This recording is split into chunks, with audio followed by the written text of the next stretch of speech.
നമസ്കാരം, എൻ്റെ പേര് വേദിക. കൊച്ചേട്ടൻ്റെ കത്ത്.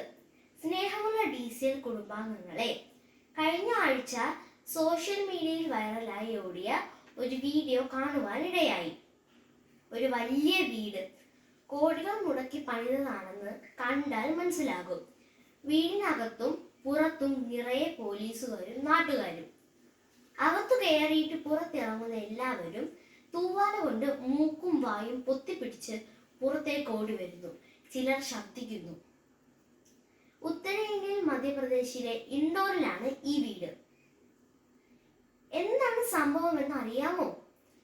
ആ വീട്ടിൽ ഒരു ദാരുണ സംഭവം നടന്നു.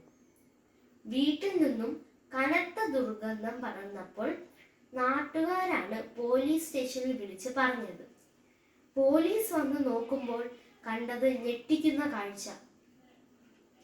അച്ഛനും അമ്മയും മരിച്ച് അഴുകി കിടക്കുന്നു. അച്ഛൻ മരിച്ചിട്ട് 30 ദിവസവും അമ്മ മരിച്ചിട്ട് 20 ദിവസവും ആയത്രേ. കൂട്ടുകാരെ, ഈ അച്ഛനും അമ്മയ്ക്കും ഒരേ ഒരു മകനേ ഉള്ളൂ. അയാൾ അമേരിക്കയിലാണത്രേ. വാർഷിക വരുമാനം 1 കോടിയോളം വരുമെന്നാണ് കേട്ടത്. എന്നാലും 2 ജീവിതങ്ങൾ സമ്പൂർണമായി സമർപ്പിച്ചിട്ട് വളർത്തിയ പുന്നാര മകൻ മരണനേരത്ത് പുതുക്കാൻ ആ മാതാപിതാക്കൾക്ക് 1 കോടി മുണ്ട് പോലും കൊടുത്തില്ല. സ്വന്തം കാര്യം സെറ്റായി കഴിഞ്ഞപ്പോൾ അവൻ സ്വന്തം മാതാപിതാക്കളെ മറന്നുപോയി. വാർദ്ധക്യം ബാധിച്ച് രോഗം വന്ന് അവശരായ സഹായത്തിനായി ഒറ്റയ്ക്കിരുന്ന് നിലവിളിച്ച ആ മാതാപിതാക്കളുടെ അവസ്ഥ കൂട്ടുകാർ നിങ്ങളുടെ ചിന്തയ്ക്ക് വിഷയമാക്കണം.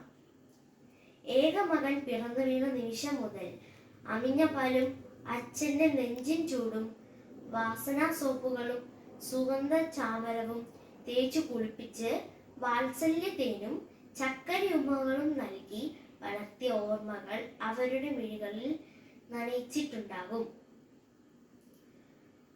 വീട് ഇൻഡോറിലാണെങ്കിലും മകന്റെ ഹൃദയത്തിന്റെ ഔട്ട്ഡോറിലായിരുന്നു ആ അച്ഛനും അമ്മയും. അതുകൊണ്ടാണ് മാതാപിതാക്കളുടെ ശരീരം വീട്ടിൽ കിടന്ന് അഴുകിയപ്പോൾ നാട് മുഴുവൻ നിറഞ്ഞത് ആ മകന്റെ മനസ്സിന്റെ ദുർഗന്ധമായിരുന്നു എന്ന് നാട്ടുകാർ പറയുന്നത്.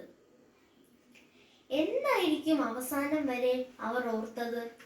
എന്തായിരിക്കും ആ അച്ഛന്റെ അവസാനത്തെ വാക്കുകൾ?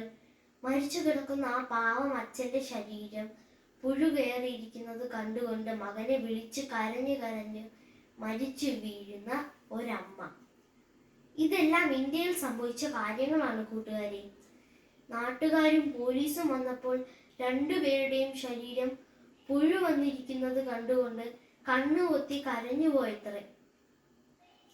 കൊച്ചേട്ടന്റെ കത്ത് വായിക്കുന്ന എല്ലാ കൂട്ടുകാരും ഇപ്പോൾ വായന അവസാനിപ്പിച്ച് സ്വന്തം അച്ഛൻ്റെയും അമ്മയുടെയും മുഖത്തേക്ക് നോക്കി ആ മുഖത്ത് സ്നേഹത്തോടെ ഒരു ചക്കരയുമ്മ കൊടുക്കാമോ?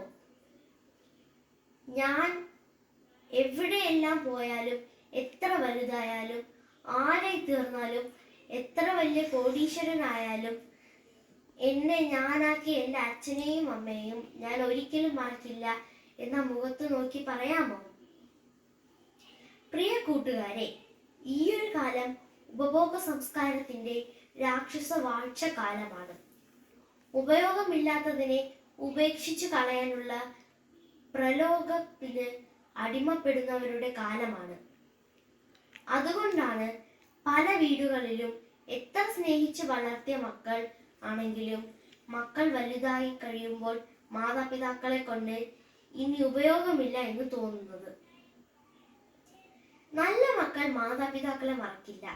എത്ര അസൗകര്യം ഉണ്ടായാലും, എത്ര നഷ്ടങ്ങൾ ഉണ്ടായാലും മാതാപിതാക്കളാണ് ഞങ്ങളുടെ ഏറ്റവും വലിയ സമ്പത്ത് എന്ന് പറയാനുള്ള ധൈര്യവും ബോധ്യവും നല്ല മക്കളുടെ സമ്പാദ്യമാണ്. അത്തരത്തിലുള്ള സമ്പന്നരാകാൻ കൂട്ടുകാർക്ക് കഴിയുമ്പോൾ മാതാപിതാക്കളുടെ നന്മയുടെയും മക്കളുടെ സ്നേഹത്തിൻ്റെയും സുഗന്ധം കൊണ്ട് വീടും നാടും നിറയും. അങ്ങനെ നിങ്ങളുടെ വീട്ടിലും നാട്ടിലും സുഗന്ധം നിറയട്ടെ എന്ന് ആശംസിക്കുന്നു. സ്വന്തം കൊച്ചേട്ടൻ. നന്ദി, നമസ്കാരം.